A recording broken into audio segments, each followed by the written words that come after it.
축복합니다. 오늘은 날 중에 가장 귀한 날입니다. 지금은 시간 중에 가장 중요한 시간, 예배 시간입니다. 우리 옆 사람에게 은혜 받읍시다. 인사합시다. 한 번 더 인사합시다. 웃으며 은혜 받읍시다. 예, 여러분 웃으시니까 참 좋네요. 설교할 힘이 더 납니다. 제가 지난주 설교를 마치고 찬송을 부를 때 눈물을 살짝 보여서 미안하게 생각합니다. 예배 인도자는 눈물을 보이면 안 되는데 순간적으로 감정을 조절을 못해서 그래 됐습니다. 이 사도 바울이 고린도 교회 교인들 앞에서 자기 자랑을 하고 싶지 않은데 거짓 사도들의 이 헛된 자랑에 교인들이 껌뻑 늘어가는 것을 보고 교인들을 바로 세우기 위해서 부득이 자기 자랑을 좀 해야 되는 상황에 있어서 자기의 신분을 자랑하고 자기가 복음을 위해서 얼마나 수고하고 고생하고 고난을 받았는지를 이렇게 늘어놓는데요. 그 이야기하기가 싫어가지고 어리석은 자랑인데, 그건 다 어리석은 자랑인데 어리석은 자랑하고 싶지 않아서 얼마나 뜸을 들이고 내가 어리석은 소리를 한다고 하면서 그렇게 뜸을 들이고 이렇게 내뱉는 말이 깜짝 놀랄 만한, 고린도 교인들이 몰랐던 이야기. 바울이 얼마나 복음을 위해서 그 수많은 고난과 역경을 당했는가 이야기하면 교인들이 뒤로 자빠질 만큼 놀라운 이야기들을 바울은 그동안 하지 않고 자기 안에 꼭꼭 숨겨두고 있었습니다. 그 대목에서 제 자신을 많이 돌아보게 됐습니다. 저나 여러분이나 우리 모두가 주를 위해 살다 보면 남 모르는 희생, 수고, 헌신, 봉사 이런 것들이 있죠. 근데 때로는 남들이 알아줬으면 하는 생각이 스쳐 지나가기도 하고 남들에게 내가 알려볼까 이런 생각도 가끔씩은 스쳐 지나갈 때가 있습니다. 사도 바울을 보면서 그게 참 어리석은 생각이구나.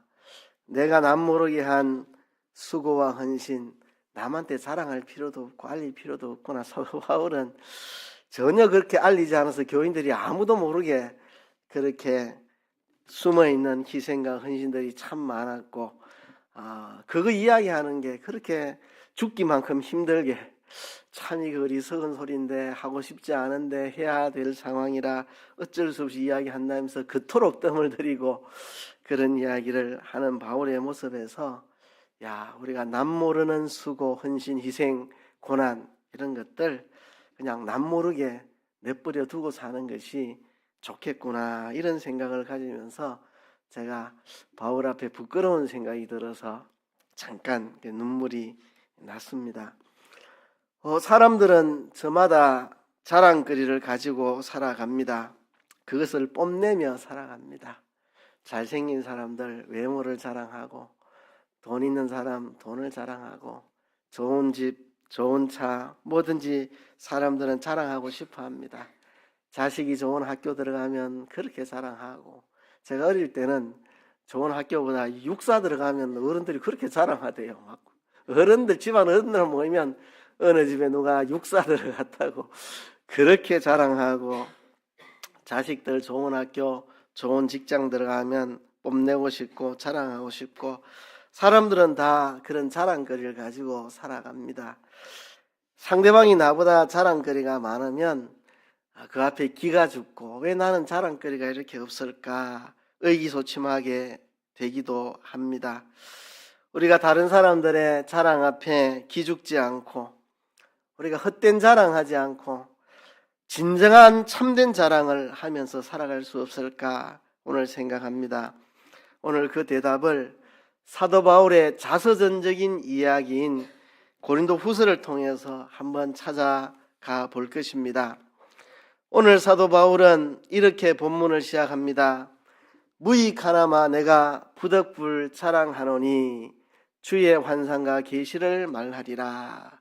사도 바울은 지금 무익한 자랑을 합니다. 무익한 자랑이라 하고 싶은 자랑은 아니지만 고린도 교인들 때문에 부득불 자랑을 하게 된다는 것입니다.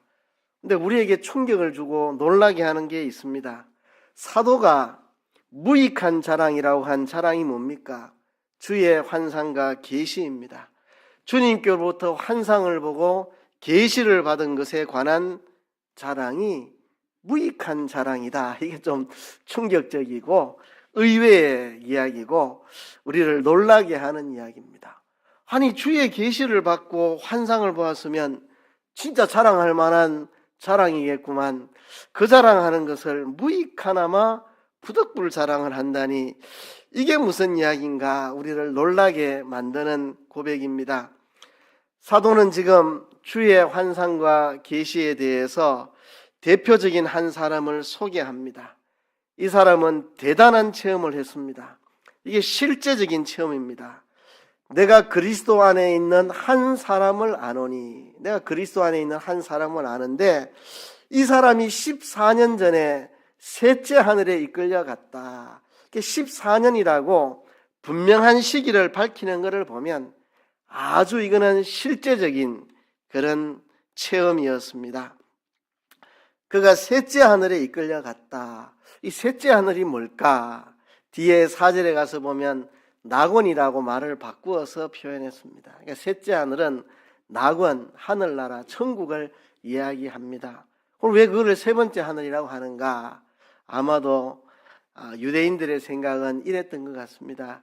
창세기에 보면 둘째 날 궁창을 만드는데, 오늘 우리 말로 하면 하늘, 궁창 하늘을 만드는데 거기 보면 궁창 위에 물이 있고 궁창 아래에 물이 있고, 그러니까 궁창 윗부분과 아랫부분이 있는데 궁창 아랫부분에는 새들이 날게 만드셨고 궁창 윗부분에는 해와 달과 별들이 있게 하셨습니다. 그러니까 유대인들의 생각 속에는 두 하늘이 있다. 새들이 날아가는 이 창공, 이 하늘, 우리로 말하면 대기권. 그리고 대기권 바깥에 해와 달과 별들이 있는 그 무지무지하게 넓은 우주 공간, 이 두 하늘이 있다. 대기권의 하늘, 새가 날아가고 비가 오고 바람이 부는 이 하늘, 그리고 그 위에 해와 달과 별이 있는 넓은 우주 공간의 하늘, 두 하늘이 있는데 이 어느 하늘도 아닌, 첫째 하늘도 둘째 하늘도 아닌 셋째 하늘이 있다. 그것이 바로 낙원, 하나님이 계시는 곳, 그죠? 천국, 그죠? 영계, 그곳을 셋째 하늘이다, 낙원이라 그렇게 표현을 한 것입니다. 그런데 이 사람이 셋째 하늘로 이끌려갈 때, 낙원으로 이끌려갈 때 그가 몸 안에 있었는지 몸 밖에 있었는지 나는 모르거니와 하나님은 아신다. 그러니까 이 체험을 할 때 그 영혼이 몸 밖으로 빠져나간 건지 몸 안에 있으면서 체험한 것인지 알 길이 없다. 하나님만 아시지 나는 알 수가 없다. 그러니까 아주 신비한 체험입니다. 놀라운 체험입니다. 아주 대단한 체험입니다. 사람이 가히 이르지 못할 그런 말을 들었다. 4절에 보면 그가 낙원으로 이끌려가서 말할 수 없는 말을 들었으니 사람이 가히 이르지 못할 말을 들었다. 말할 수 없는 말, 사람이 가히 이룰 수 없는 말, 인간의 언어로 표현하기 힘든 놀라운 말을 낙원에 가서 듣는 그런 체험을 했다는 것입니다. 그런데 이것이 무익한 자랑이라 하는 것입니다. 사도 바울은 이러한 체험이 큰 자랑거리일 것 같지만 이거는 부득불하게 된 무익한 자랑이라고 말합니다. 사도 바울은 우리의 예상을 넘어서고 있습니다. 우리는 신비한 체험을 사모합니다. 신비한 체험을 자랑합니다. 환상과 계시와 같은 신비한 체험이 만일 있다면 뽐내고 싶어하고 자랑합니다. 이런 것을 경험한 사람이 진정한 그리스도인이라고 증명하고 싶어하고 이러한 체험을 통해 자기가 대단한 그리스도인이라는 것을 나타내 보고 싶어 합니다. 저도 이렇게 많은 성도들을 만나면서 가끔 신비한 체험을 이야기하는 분들이 있습니다. 이게 제대로 된 체험인지 주관적인 것인지 제가 알 길은 없지만 어쨌든 자기에게 신비한 체험이 있다면 그걸 그렇게 자랑하고 뽐내고 내세우고 그런 사람들 천지입니다. 이것이 사도 바울에게는 무익한 자랑일 뿐이다. 내가 너희를 바로 세우기 위해 부득불 자랑하지만 이거는 무익한 자랑이다. 할 수 있으면 안 하면 좋은 자랑이다. 할 필요 없는 자랑이라고 그렇게 고백을 바울은 했습니다. 사람들은 이런 자랑이 다른 사람에게 유익을 줄 것 같지만 바울은 그렇지 않다고 이야기를 합니다. 오늘 본문에 보면 이렇게 말합니다.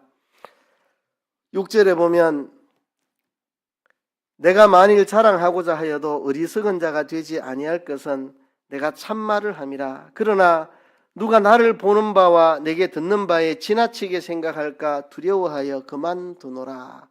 바울이 이것을 자랑한다고 해도 어리석은 자가 되지 않는 것은 자기가 참으로 경험했고 참으로 처음 했던 것이기 때문에, 참된 것이기 때문에, 참말을 하고 있기 때문에 내가 이거를 자랑한다고 해서 어리석은 자가 되는 건 아니지만 유익함은 별로 없다. 이건 어리석은 자랑까지는 아니라도 이거는 무익한 자랑이다. 해서 유익될 게 없다. 왜냐하면 누가 나를 보는 바와 내게 듣는 바에 지나치게 생각할까 두려워하여 그만두노라.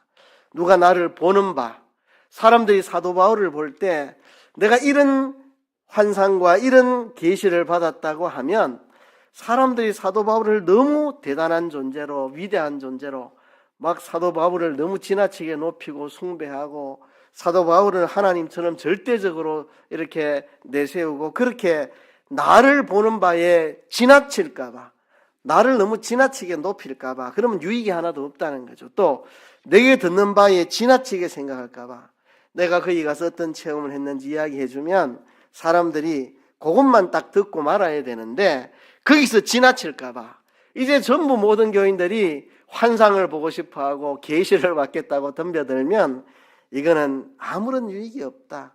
사도는 하나님의 계시의 전달자로서 하나님께 계시를 받아서 성경을 기록하고 하는 계시의 전달자로서 특별한 환상과 계시를 본 건데 모든 사람들이 모든 시대에 전부 다 환상과 계시에 목을 매면 불건전한 신앙으로 빠져버리기 때문에 누가 나를 보는 바와 내게 듣는 바에 지나치게 생각할까봐, 나를 너무 높게 볼까봐, 나도 너희와 똑같은 그냥 그리스도인에 불과한데 나를 지나치게 볼까봐, 또 내게 듣는 바를 지나치게 생각해서 전부 다 환상과 계시에 목맬까봐 내가 두려워하여 그만두노라. 그러니까 내 자신에게도 이런 이야기에서 유익이 없고 너희에게도 유익하지 않을 것 같다. 그래서 이런 자랑은 그만두겠다. 내가 가서 무엇을 받는지, 무슨 이야기를 들었는지 나는 이야기해 주지 않겠다. 해봐야 내한테도 유익이 없고 너희에게도 유익될 것이 없다고 생각을 한다. 그래서 내가 주의 환상과 계시를 본 것을 말하지 않겠다고 결심을 합니다. 앞에서는 한 사람을 안다고 말했지만 사실은 사도 바울 자신의 이야기입니다. 자신의 이야기. 바울 자신이 경험한 건데 남이 경험한 것처럼 내가 한 사람을 아는데 이렇게 왜 표현했을까? 그만큼 바울이 이것을 자랑하고 싶지 않았기 때문에.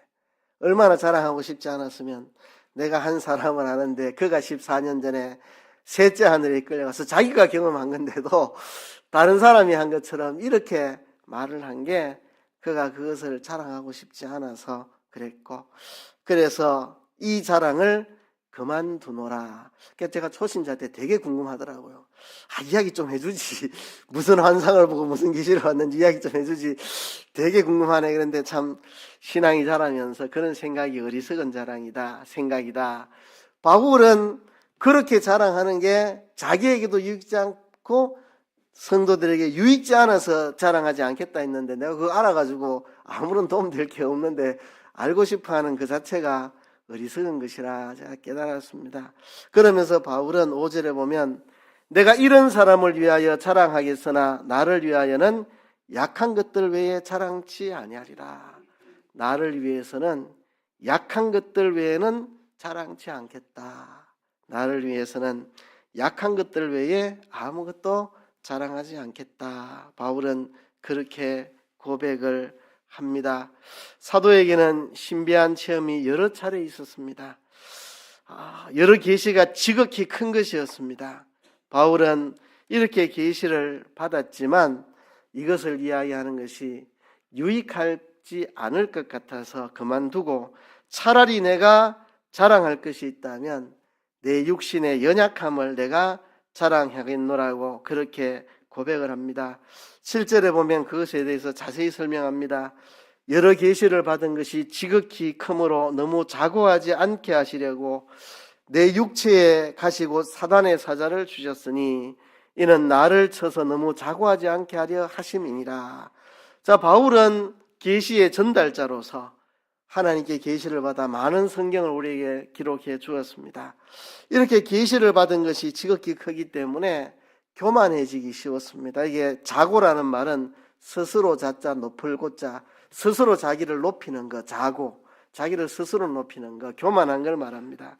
내가 너무 교만해지지 않기 위해서, 내가 너무 높아지지 않게 하려고 내 육체에 가시 곧 사단의 사자를 주셨다. 이는 나를 쳐서 너무 자고하지 않게 하려 하심이라고 고백을 합니다. 바울은 자기의 육체의 연약함을 자랑하는데요. 이 육체의 연약함을 육체의 가시, 사단의 사자라고 표현할 만큼 심각한 것이었습니다. 바울이 육체에 어떤 질병이 있었는지 정확히 알 수는 없지만 한 가지 아는 것은 진짜 치명적이고 심각한 육체의 문제가 있었습니다. 육체의 가시. 뭐 하다가 손에 가시 찔려 보세요. 그 가시 뺄 때까지 편치 않습니다. 그렇죠? 늘 따라다니는, 가시가 찔리면 뺄 때까지 계속 아프고 따갑고 계속 그렇잖아요. 그러니까 이 육체에 치명적인 어떤 질병이나 문제가 있으면 뭐 밤낮 24시간 벗어날 수 없는 그런 거, 육체의 가시, 사단의 사자, 그렇게 말할 만큼 아주 심각한 수준의 육체의 문제를 경험하고 있었습니다. 여러분, 건강이 안 좋으신 분들 위로받으시기 바랍니다. 대사도, 위대한 사도, 성경을 그토록 많이 기록해서 우리에게 전달해 준 계시의 전달자 이 사도 바울도 육체의 질병으로 평생 고생하면서 살아갔다는 사실을 우리가 알 수 있습니다. 사도 바울이 언제나 성령 충만하게 살아가는 모습을 보이니까 바울은 건강한 사람 같지만 육체의 질병, 그것도 심각한 질병으로 한평생 고생을 했습니다. 얼마나 바울이 심각하게 고생했는가를 알 수 있는 표현이 또 있습니다. 8절에 보면 이것이 내게서 떠나가기 위하여 내가 3번 주께 간구하였더니 그랬습니다. 이거 떠나게 해달라고 3번 주께 간구하였다. 자, 초신자 때는 철없이 이걸 보고 겨우 3번 기도하나, 3번 기도해보고 안 된다고 그만두나 이렇게 생각을 했는데, 이게 제가 늘 이야기했지만 하나님 고쳐주시면 안 됩니까? 이렇게 3번 말했다는 게 아니고, 예를 들면 산에 올라가서 내가 보름 동안 금식 기도한다, 이 병이 낫도록 하나님 앞에 한 보름 동안 금식 기도하겠다, 이런 사생결단의 기도를 3차례 했다는 겁니다. 3차례. 그죠? 그만큼 바울이 이것 때문에 너무 힘들고 괴롭고 고생하고, 그죠? 저처럼 한 지역교회 담임으로 목회하는 사람이라면 이런 질병이 있어도 그나마 낫습니다. 우리 교단의 동역자 중에는 매주마다 투석을 하면서 목회하는 분이 있습니다. 매주 투석을 해야 됩니다. 그죠? 그래도 지역교회에 담임을 하고 있기 때문에 그게 가능합니다. 근데 선교 지역에서 그렇다 하면 참 어려운 상황이 되는 거잖아요. 그죠? 그것도 한 지역에서 선교하는 게 아니라 여기 몇 년 선교하고 또 저기 가고 또 여기 몇 달 선교하고 또 딴 데로 가고 이런 선교를 하는 사도 바울에게는 아주 치명적인 겁니다. 그러니까 내가 3차례에 걸쳐서 이 병 고쳐달라고 주께 사생결단에 간구를 했는데 드디어 하나님께서 그 기도에 응답을 하셨습니다. 그 기도 응답은 그 병 내가 싹 고쳐줄게라는 응답이 아니라 그 병 그대로 달고 살아라 하는 응답이었습니다. 그죠? 9절에 보면 내게 이르시기를 내 은혜가 네게 족하도다. 이는 내 능력이 약한 데서 온전하여 짐이라 하신지라. 하나님의 응답은 이겁니다. 내가 네게 베푼 은혜가 족하다. 이 말하면 난 너에게 충분한 은혜를 주었다. 이는 내 능력이 약한 데서 온전하여지기 때문이다. 이게 하나님의 지혜로운 은혜입니다. 하나님의 지혜로운 은혜. 사도 바울에게 맨날 계시만 보여주고 환상만 보여주면 사도 바울이 가슴이 뻥뻥해져가지고 내가 이렇게 대단한 사람이야 하고 교만해가지고 자빠져 넘어집니다. 그러니까 하나님은 사도 바울을 알기 때문에, 인간의 연약함을 알기 때문에 무조건 잘되게 해주면 교만해져가지고 망합니다. 그러니 교만해지지 않도록 하나님이 장치를 만들어줬습니다. 사도 바울에게는 누구에게도 주지 않은 놀라운 계시를 보여주시면서 동시에 그 계시로 말미암아 교만해지지 않도록 치명적인 육체의 질병을 주셔가지고 그런 놀라운 계시를 받고도 교만해지지 않고 평생 살아갈 수 있도록 하나님이 육체의 질병이라는 장치를 만들어 주셨습니다. 그래서 바울은 깨달았습니다. 내 능력이 약한 데서 온전해진다는 사실을 바울은 깨달았습니다. 이것을 깨닫고 나니까 도리어 크게 기뻐함으로 나의 여러 약한 것들에 대하여 자랑하리라. 그러니까 바울이 처음에는 육체의 질병, 이 사단의 사자, 육체의 가시 때문에 너무 힘들어 간구했는데 기도해서 하나님께 응답을 받고 내 은혜가 네게 족하다. 이게 내가 네게 베푼 은혜다. 그냥 놔두면 네가 교만해질까 봐 교만해지지 않도록 이게 내가 네게 베푼 은혜다. 내 능력이 약한 데서 온전해진다. 이 사실을 바울이 깨닫고 이제는 이 육체의 질병뿐만 아니라 그 외에도 여러 약한 것들에 대하여 자랑하리니, 뭐 육체의 질병만 바울에게 약한 거였겠습니까? 그 외에도 여러 약한 것들이 있었는데 이런 것들을 이제는 다 내가 자랑하리라. 어떤 건지 알 수 없지만 문헌의 기록에 의하면 바울은 대머리였고 키가 아주 작았고 눈썹은 일자로 붙어있고 코는 매부리 코고 다리는 오자 다리다, 이런 기록이 있습니다. 어떤 사람이 바울을 만나고 왔더니 바울이 이래 생겼더라고 기록해놓은 그런 기록이 있는데 이런 것들이 다 그의 약함일 거고 그 외에도 그의 약함들이 많이 있었겠죠. 그래서 나의 여러 약함들을 자랑하리니 이는 그리스도의 능력으로 내게 머물게 하려 함이라. 내가 약할 때에 그리스도의 능력이 내게 머물기 때문에 내가 교만해가지고 하늘을 찌를 듯 기세등등하면 그리스도의 능력이 나를 떠나갑니다. 주님, 내 힘으로는 안 됩니다. 내가 아무것도 할 수 없습니다. 주님 도와주세요 할 때 그리스도의 능력이 그 약한 곳을 덮어버립니다.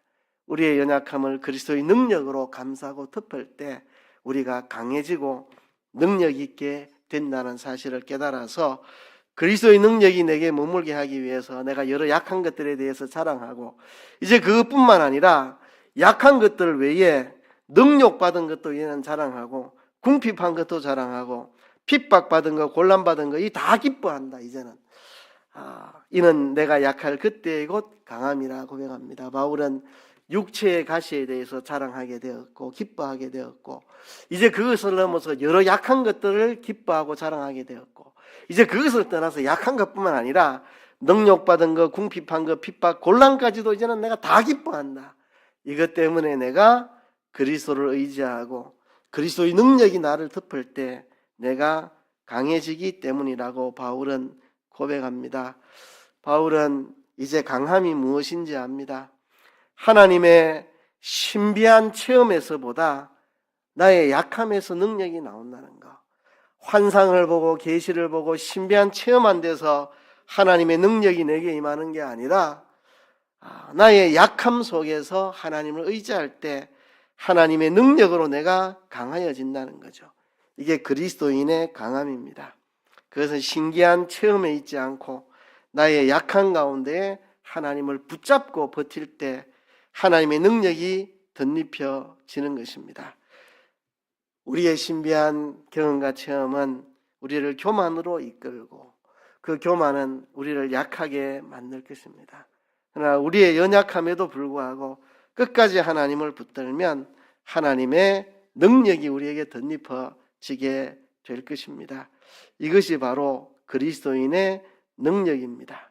말할 수 없이 약하고 능욕당하고 핍박당하고 곤란당하는 그 속에서도 우리가 그리스도인으로 끝까지 남을 수 있는 것은 우리가 약할 때 그리스도의 능력이 덧입혀지기 때문입니다. 그리스도인은 약할 때 강한 사람입니다. 연약하지만 강한 사람입니다.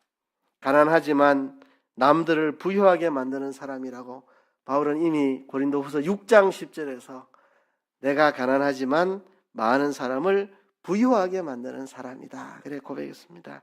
이것이 그리스도인의 정체성입니다. 그리스도인들은 땅에 살지만 하늘을 움직이는 사람들이고 약해 보이지만 강한 사람들이고 작지만 크게 살기를 결심하는 사람이고 가난하지만 부유하게 살 것을 소망하는 사람이고 땅에 살지만 하늘의 것을 움직이며 살 것을 다짐하는 사람이 바로 그리스도인입니다. 이 같은 비밀을 품고 사는 사람이 그리스도인입니다. 고린도 후서가 바로 이것을 말합니다. 거짓 선생들이 고린도 교회에 찾아와서 아무것도 아닌 것들이 저거 자랑이나 내세우고 떠벌리니까 고린도 교인들이 그 헛된 자랑에 훅 빠져가지고 쫓아가고 잘못된 다른 복음을 그렇게 쫓아가고 하는 그거를 보고 바울이 탄식돼서 내가 참 침묵하고 있었지만 내가 자랑하려면 내 자랑할 거 엄청 많다. 여기 어리석은 자랑이라서 안 했고 이 환상과 계시를 본 거 이거는 뭐 어리석은 자랑이라 할 건 없지만 이것도 무익한 자랑이라 내가 안 했는데 지금도 하고 싶지 않다. 내가 진짜 자랑하고 싶은 거는 나의 약한 것을 자랑하리라. 내가 약할 때에 내가 강하여지기 때문이다. 바울은 고린도 교회를 향해 그렇게 말합니다. 우리는 약해 보이는 것 속에서 강하게 사는 사람이고 가난해 보이는 속에서 부유하게 사는 사람이고 우리는 이 땅에 살지만 하늘의 것을 움직이며 사는 그리스도인들입니다. 여러분, 이 비밀을 가진 자가 바로 그리스도인들입니다. 이 강함은 신비한 체험에 있는 게 아닙니다. 연약한 중에도 끝까지 하나님을 붙잡고 놓지 않을 때, 연약함 중에도 끝까지 하나님을 붙잡고 놓지 않을 때, 하나님의 능력이 내게 덧입혀질 때 우리가 강한 자가 되는 것입니다. 여러분, 우리는 우리의 약한 것들을 자랑합니다. 왜? 그 약함 때문에 내가 그리스도 안에서 강해질 수 있으니까. 저도 제 안에 약한 모습들이 많습니다. 여러분들도 여러분 나름대로 약한 모습들이 많습니다. 그러나 그것이 우리의 자랑이 되기를 바랍니다. 그것 때문에 내가 오늘도 겸손히 하나님을 붙잡고 그것 때문에 하나님의 능력이 내게 역사하노라고 그것 때문에 그리스도의 능력이 내게 임하였노라고 그 약함 때문에 내가 그리스도 안에 강한 자가 되었노라고 고백하면서 자랑하는 우리들이 되기를 주의 이름으로 축복합니다.